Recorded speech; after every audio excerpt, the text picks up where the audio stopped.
자, 오늘은 협동조합에 대한 이야기를 해보겠습니다. 이거는 지금 보통 우리가 사회적 기업 그러면 이제 기업 유형을 가지고 있고 자본의 그 주식의 활동, 자본 참여에 의한 도구로서 주식이 활용되는 것인데, 조합은 그 주주에 대한 역할이 없어지고 출자 조합원으로서 대체되죠. 그래서 조금 이제 기업의 유형이지만 운영 방식에 큰 차이를 나타내게 됩니다. 이제 이 사회적 기업의 그 전체 비교를 보면 여기 이제 협동조합은 경제적 자조 그룹에 주로 해당이 되고 스스로 출자원들에 의해서 상업적 활동을 하고 복리 증진도 동시에 추구하는 그런 것입니다. 협동조합. 우리나라에서 뭐 농업협동조합이 오랜 역사를 갖고 있고 소비자협동조합 뭐 이런 것도 좀 있고 한살림 뭐 이런 거 있었죠. 그런 듯이 조합인데 자본에 대한 일종의 반대의 입장, 자본가가 기업 운영의 최대의 결정권을 가진다든가, 그거를 지금 이제 부정적으로 생각하는, 것이에요. 그래서 인간에 대한 우선, 그래서 출자자, 인간에 대한, 생각이 굉장히 강한 겁니다. 그러니까 투자자보다는 조합원, 그죠? 조합원 중심이냐, 투자자 중심이냐, 이렇게 얘기를 했을 때 합니다. 투자자라는 건 결국 사람의 얘기가 아니고 돈의 얘기입니다. 한 사람이라도 돈을 많이 갖고 있어 투자를 많이 하면 지분이 커지죠. 그렇죠? 그런데, 사람을 생각한다라는 것은 1인 1권에 대한 얘기. 그래서 이 사회적 협동조합이 이제 두 가지 유형이 부각되어 왔는데, 이 유형에 너무 집착할 건 없지만 사회 보건, 교육, 시민적 사회적 통합, 인권 증진 이런 쪽에서 또 지역 공동체 형성 이런 측면에서 사회적 협동조합이 있고, 또 어려운 자들, 장애인을 위한 취약계층 일자리 제공을 위한 사회적 협동조합 움직임도 이제 동시에 추진되고 있다고 봐야 됩니다. 이탈리아, 스페인이 제일 대표적으로 오랜 역사 동안에 이제 출범했고, 지금까지도 이탈리아는 매우 협동조합 비율이 높아요. 이탈리아는 이제 가족 중심의 기업 활동도 많이 하고, 그래서 대기업은 좀 없는 편이에요. 이탈리아 얘기를 우리가 한테 했던 걸 기억을 더듬어 보기 바랍니다. 근데 결국 일반 사기업 같은 세금을 낸다. 그러나 이윤에 대한 사기업은 이윤 100%에 대해서 뭐 어느 정도 세금을 내지만, 협동조합에는 70% 면제시키고 나머지 이윤 30%에서만 세금을 내게 한다. 요 비율들은 국가마다 다른 것이니까 너무 집착할 건 없지만, 결국 협동조합은 이윤의 상당 부분은 자체적으로 재투자를 할 것으로 보기 때문에 국가에서 이윤에 대한 세금은 많이 이제 공제해 준다 이런 얘기입니다. 이탈리아 협동조합은 150년의 역사, 1854년 북부 토리노의 직공에 의해서 시작됐고, 첫 협동조합은 소비자 협동조합이었습니다. 이게 물건을 사는 우리 한살림이나 뭐 이런 거하고 비슷했다는 거죠. 소비자 협동조합은 고용을 늘리는 데는 조금 한계가 있었어요. 그래서 그러나 생산 소비 활동의 건전화, 지속 가능성, 건강한 지구, 친환경 상품의 보급, 뭐 이런 것은 굉장히 도움이 되죠. 그죠? 그 다음에 이제 생산물 지와 소비자의 직접 연결, 뭐 이런 것들은 도움이 되지만, 고용이 많이 늘어나진 않는다. 이제 그런 거예요. 그래서 이것이 생산 노동, 고용 문제를 해결해서 생산 노동 협동조합을 생각하기 시작했습니다. 그래서 이 협동조합은 자본의 힘을 극복하자, 또 경제적 가치도 만들자, 시장 경제력을 갖자, 뭐 이런 동시적인 목적을 좀 가집니다. 그래서 출자금을 내게 됩니다. 보통 이제 조합원이 되면 출자금. 이 출자금에 대해서 한도 뭐 최저 금액은 아주 극히 낮은 금액이 있지만 이 별로 큰 그 제약은 없고 뭐 많이 낼 수 있어요. 그 대신 이득에 대한 배당은 그 금액 출자금별로 액수의 차이를 인정해줘요. 그런데 그보다 더 중요한 거는 출자하는 조합원이면 모든 사람 금액에 관계없이 1인 1표의 지배구조다. 그러니까 사람들의 의견을 중요하게 보겠다. 그런 얘기죠. 그렇죠?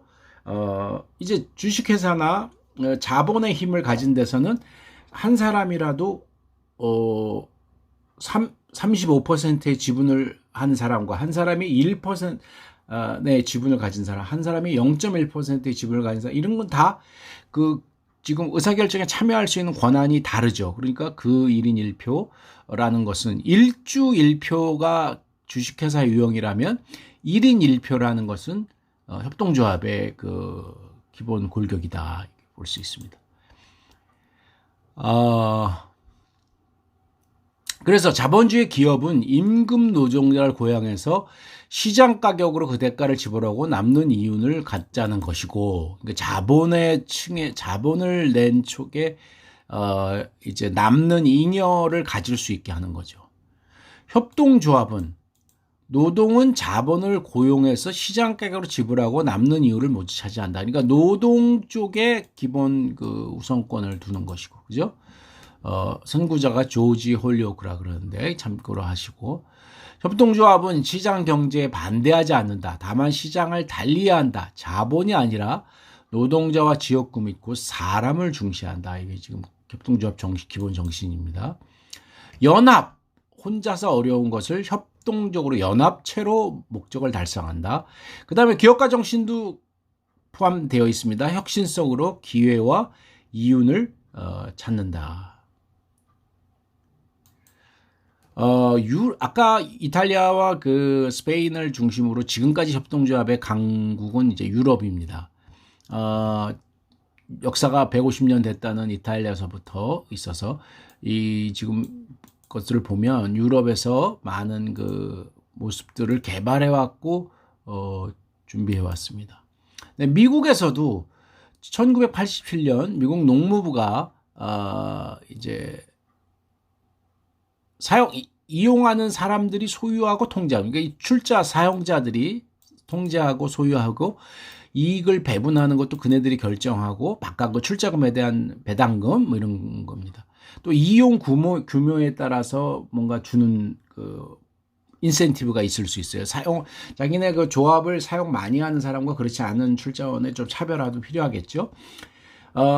이제 한 가지 차이가 있다면 1인 1표 원칙을 벗어날 가능성이 이용 수준 기준으로 이용을 얼만큼 많이 하느냐. 협동조합에 참여는 하지만 그냥 돈만 내고 출자금의 결과의 배당만 받는 것보다 사용을 많이 하는 거. 예를 들면 우리나라 농업협동조합이라 그러면 농업협동조합에 마트를 많이 사용한다든가, 거기 쌀을 많이 구매한다거나 비료를 많이 갖다 쓴다든가 구매한다든가 그런 사람하고 그냥 출자 액수만 내고 가만히 있던 사람들하고 차이를 좀 내겠다는 거죠. 그것이 이용 수준에 의한 것이 미국이 유럽형과 약간의 그 원칙적인 차이를 가질 가능성이다. 협동조합에는 7가지 원칙을 얘기합니다. 자율적이고 개방적이다. 조합원에 의한 민주적 총재다. 그러니까 조합장 이렇게 대표를 뽑을 때도 모든 출자 액수에 관계없이 모든 사람이 1표를 가지고 참여하게 되고, 그죠? 조합원의 경제적 참여도 그래서 높고, 자율과 독립, 교육, 훈련, 홍보 스스로 하고, 협동조합 간 협력 체계도 이제 많이 강화하고 있고, 지역사회와 같이 한다는 것도 굉장히 중요한 원칙입니다. 그래서 시장 코드와 사회적 코드를 잘 균형을 맞춰 나가고 싶어 하는 유형이라서, 좀 관심의 거리이기도 한데, 다만 시장 경쟁력이 아주 높지 않을 수 있기 때문에 전 세계적으로 확대를 못했고, 그래서 주식회사 유형이 상당한 그 경쟁력을 오히려 가지는 쪽으로, 돈을 낸 쪽에 열의와 집중도가 더 강하다, 뭐 이런 것이 있을 수 있죠. 그래서 협동조합이 아주 전 세계적으로 확산이 되어 있지는 못한 편입니다. 근데 우리가 지금 생각하는 사회적 그 기업 활동에서 사회적 가치, 사회적 의미에 대한 것이 비중이 자꾸 높아지고, 그 요청이 시대적 요청이 높아질수록 이 협동조합에 대한 관심도가 그래서 늘어나는 거죠. 최근에 자꾸 협동조합에 대한 관심이 늘어나는 이유가 이제 거기에 있다고 볼 수 있어요. 이제 협동조합은 근데 1인 1표이기 때문에 사람 간의 좀 패거리 싸움이 조금 이제 형성이 돼요. 그게 좀 건전한, 이제 표결, 건전한, 이제 소 집단의 형성, 이런 것이 굉장히 중요한데, 굉장히 정치적인 자기네 편먹기 게임이 많이 진행될수록 이제 부작용은 좀 나타나요. 우리나라 농업협동조합에 대해서 걱정하는 얘기들이 주로 거기에 있습니다. 조합장을 선출하는데 이제 자기가 좋아하는 사람, 그게 뭐 농업협동조합의 건전한 운영이나 이런 거를 자꾸 떠나서 자기 편, 그 이득을 같은 편이 챙길 수 있는 사람들이 모여서 표결을 한다든가, 운영에 있어서 그래서 굉장히 힘든 그 싸움만이 드러난다든가, 뭐 이런 게 좀 있을 수 있어요. 외형적으로는 민주적이기 때문에 그 결과에 다 승복해야 되지만 안에서는 그런 그 염려거리들이 있다 이겁니다. 지금 이탈리아의 그 얘기 드립니다. 오래전부터 이탈리아 이제 했고,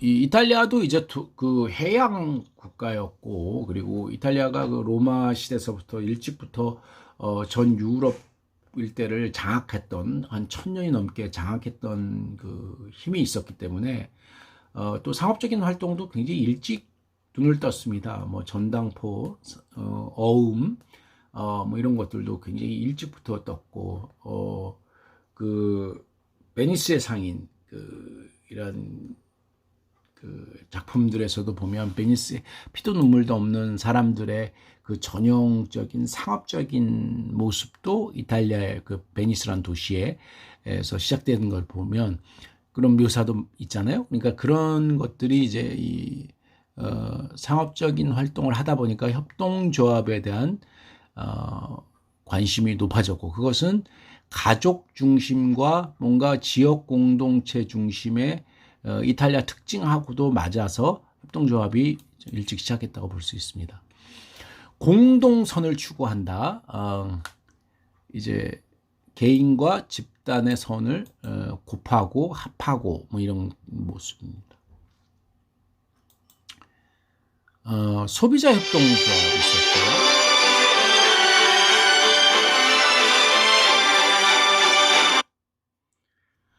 소비자 협동조합 있었고요. 노동자 협동조합도 있었고, 신용 협동조합도 있었고, 농민 협동조합 있고, 사회적 협동조합이 있고, 그렇죠? 지금 뭐 최초의 모습들을 해서 소비자 협동조합은 영국이고, 또 프랑스의 노동자 협동조합은 목수 협동조합이라는 1931년의 모습, 그 다음에 금융, 신용, 독일에서 탄생한 것, 농민협동조합은 스칸디나비아, 사회협동은 이탈리아 이런데, 이 역사적 근원들을 봐도 이제 유럽이 아무래도 이제 앞서 이제 시작했다는 것을 알 수 있고, 지금도 뭐 유럽이 협동조합의 거의 메카이다시피 하니까 볼 수 있습니다. 우리나라도 이제 협동조합 기본법이라는 것이 2011년에 통과가 국회에서 입법이 됐으니까 이제 벌써 한 9년, 10년 꽤 세월이 됐고 5명 이상이면 협동조합 가능하다. 그렇죠? 유럽은 은행이 20% 이상이 협동조합일 정도로 코옵이라는 거, 조합원들이 마트를과 이제 소매자 장소를 구성하는 거죠. 그래서 거기서 물건 팔고 사가고 그러는 거죠. 이 협동조합이 그만큼 많아졌습니다. 우리나라에 5명 이상의 협동조합이 가능하다는 거는 지금 사실은 뭔가 이제 설립을 할 수 있는 문턱은 많이 낮아져 있다 이런 거죠.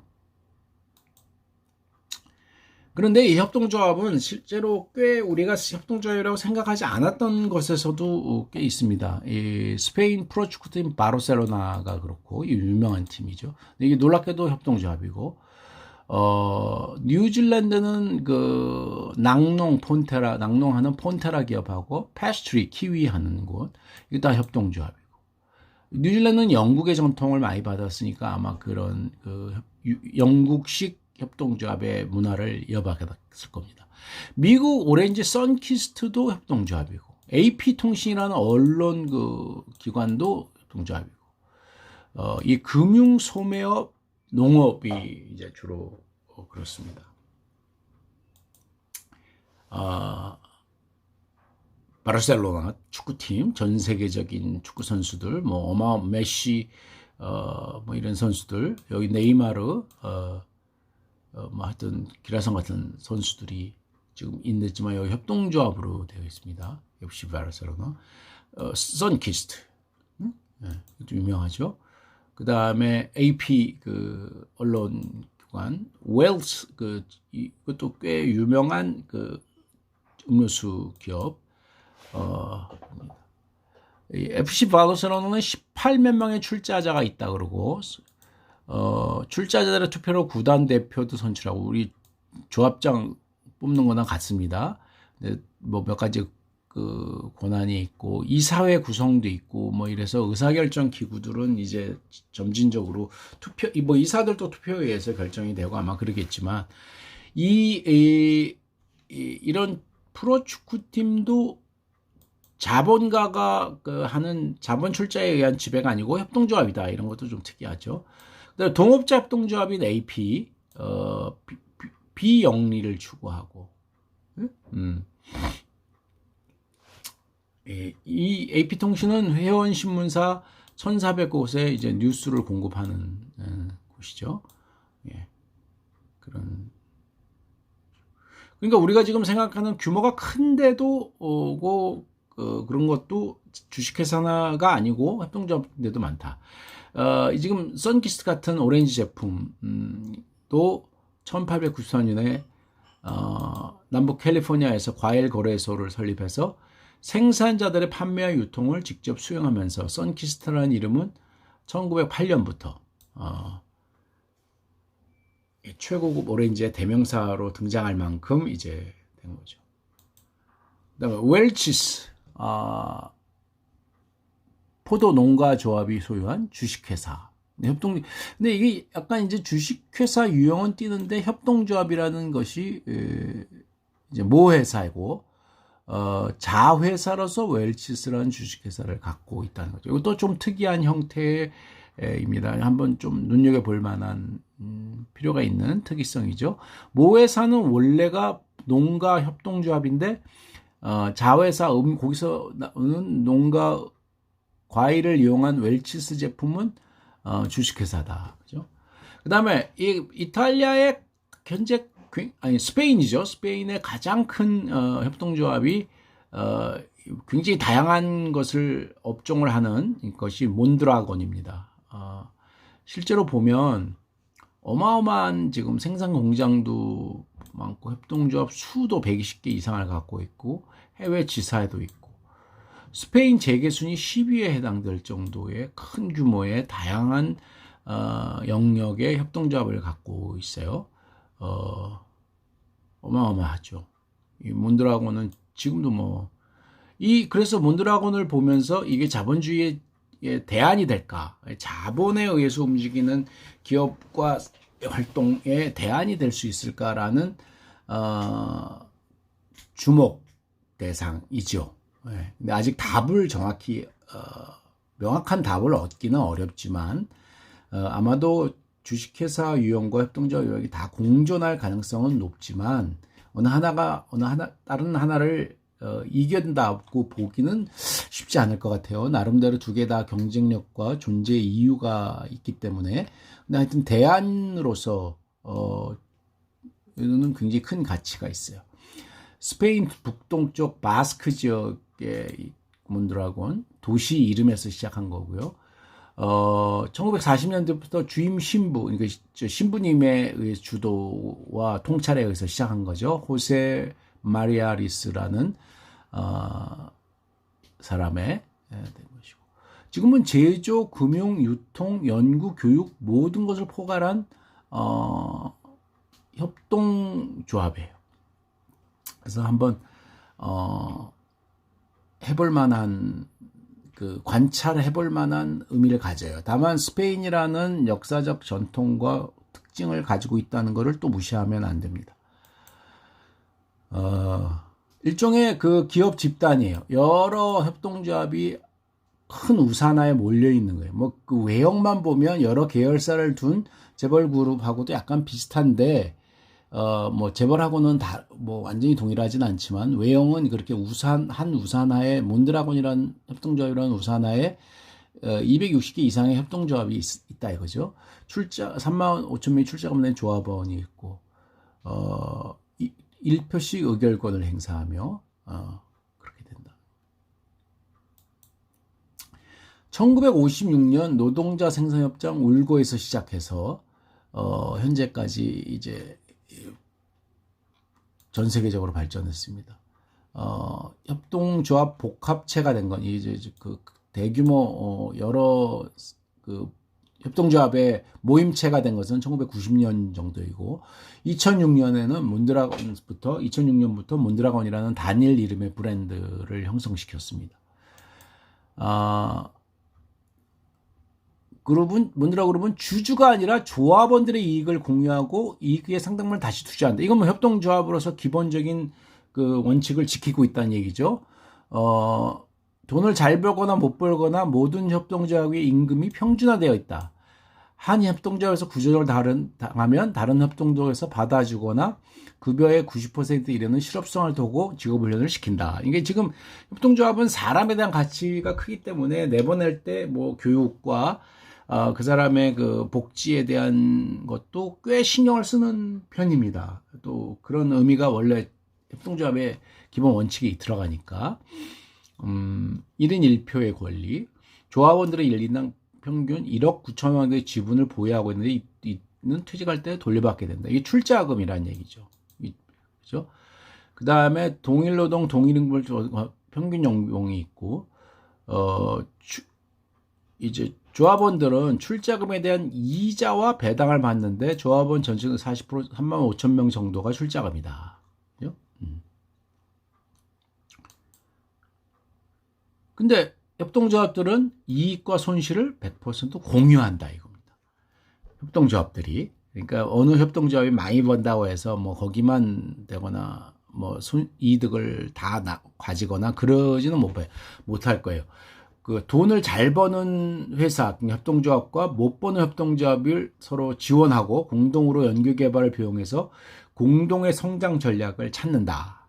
그런 얘기죠. 그렇죠? 협동조합의 정신들이 지금 몬드라곤을 보다 보면 어떻게 되고 이 모습이 어떤가에 대해서 그 원칙에서부터 좀 그림이 그려집니다. 공동의 경영진으로 협동조합을 묶어서 사회적 가치와 경제적 의미를 균형을 이루게 한다. 이 경영진은 협동조합 간의 조합원들을 이동시키고 새 협동조합을 설립하고 신구 교용을 창출하는 책임도 진다. 그런 얘기죠. 그 다음에 느슨한 연합체였다가 이제 몬드라곤 협동조합 복합체라고 해서 91년부터 이제 사용됐습니다. 이제 이 몬드라곤은 특이성이 이제 기업 집단, 아까 내가 언급한 재벌, 우리 재벌은 우리나라 특징이지만 하여튼 뭐 인도나 이런 데서 보면 뭔가 기업 집단, 여러 계열사를 가진 쪽이 있다는 거죠. 근데 그 성격을 좀 가지고 있어요. 이 몬드라곤의 상임위원회와 총이사회는 기업 집단의 전략기획부서로서 총괄적인 그 계획과 전략을 점검하는 곳이고, 그죠?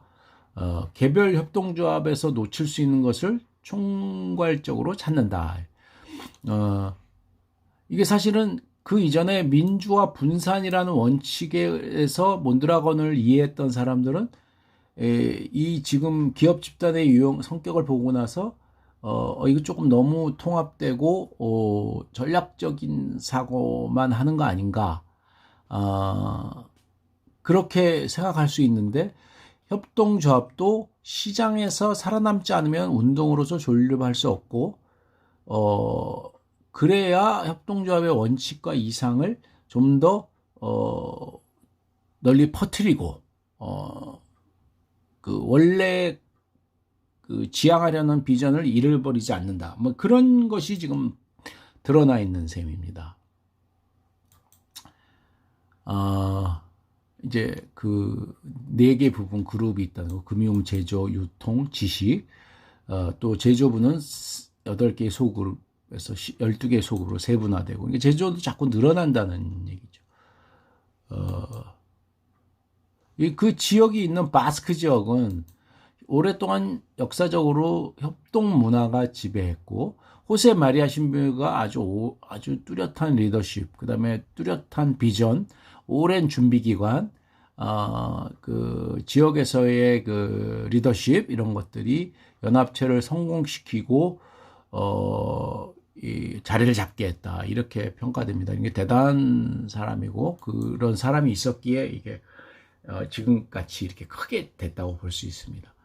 그래서 이제 내부 협동의 수단도 이제 생겨나고, 그 교육과 훈련을 할 수 있는 것, 이 협동조합을 이끌고 갈 수 있는 관리자들의 양성, 또 그걸 일을 맡을 수 있는 조합원들의 그 최소한의 기술과 능력, 지식, 뭐 정서, 이런 것들을 꾸준히 그 신경을 써서 교육훈련 프로그램에서 소화해 왔다는 것도 굉장히 중요한 특징으로 이해됩니다.